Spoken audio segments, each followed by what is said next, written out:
আজকে তোর বেশি পিনি গেছে বেটা না আজকে তোর বেশি পিনি গেছে। আয় রাস্তার ভিতরে এত বড় ইটটা ফালাইছে কেডা? ইটটা ধর দিয়ে এত বড় ইটা লাঙ্গান যাবো না। লবি ধর।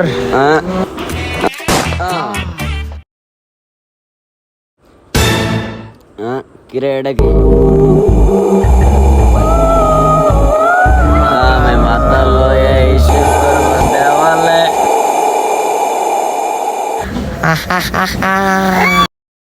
আজকে কিন্তু আমার তোর পালা। আচ্ছা আয় কেরা ডাক দিল রে? এই বেটা আয় মোবাইলটা নিস না, রোড নাম্বার 69 কিন্তু জায়গা নতুন পাগলের পাত নাই, পুরান পাগলের আমদানি। পাগল ছাগল। মোবাইলটা তো পাইলাম, দেখি অনেকটা গেম খেললা দেখি।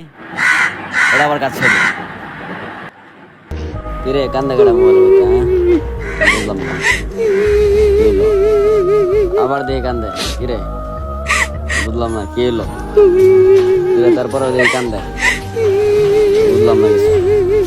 একবার বাসায় জায়গা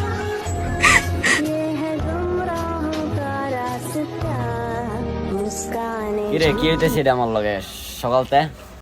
কিরে কই যাস? আরে কোনো জায়গায় না। কিরে বেটা কি হয়েছে তোর? আড্ডা মাড্ডা দিয়ে আমার আয়স না। আরে বেটার কইস না, এই যে মোবাইলটা লওয়ার পরে তারপরে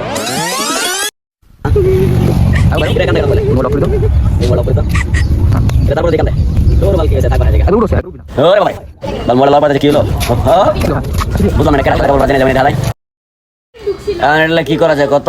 আমার কাছে একটা কবিরাজ আছে বুঝছস, আর নাম হইতেছে ঝড়ে বগমরে ফকিরের কেরামতি বারে। লওয়ার কাছে যে মাই এই সেই বাবা বাহ বাবা ধ্যানে আছে চোপ 99 সেকেন্ড ধইরা বাবা এই দাঁড়া, 3 আমি বুঝছি তোর কি সমস্যা। কি? ছোট ভাইয়ের বড় ধন, রক্তের বাঁধন। না বাবা নাকি বন্ড? 3 কি রে তোরা কি কিছু কইলি? না 3 কত কি সমস্যা ক? তাহলে শোনেন কান দেখা মোবাইল। হ্যাঁ কান দেখা মোবাইল মোবাইল অফ করে দাও। মোবাইল অপরিত তারপরে দেখান দেয় তোর বালকি এসে থাকবে না জায়গা। আর উড়ো আর উড়বি না। আরে ভাই আচ্ছা টাকা তোমার আগে না। আগে বাইরো 3 বুঝছি আমি তোর কি সমস্যা। রোড নাম্বার 69 হ্যাঁ বাবা এই জায়গায় ওর বড় ভাই আর ছোট ভাইরে খুন করছে। বুঝছি তোর সমাধান আছে আমার কাছে, হয় আমার মশলাটা দে।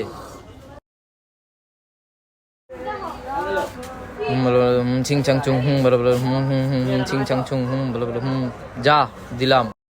এনে একটাই উপায়, এনে লাগবে শাড়ির একটা টুকরা, একটা লেবু আর একটা তারকাটা। লেবুটা জানি টাটকা হয়। অফ কর।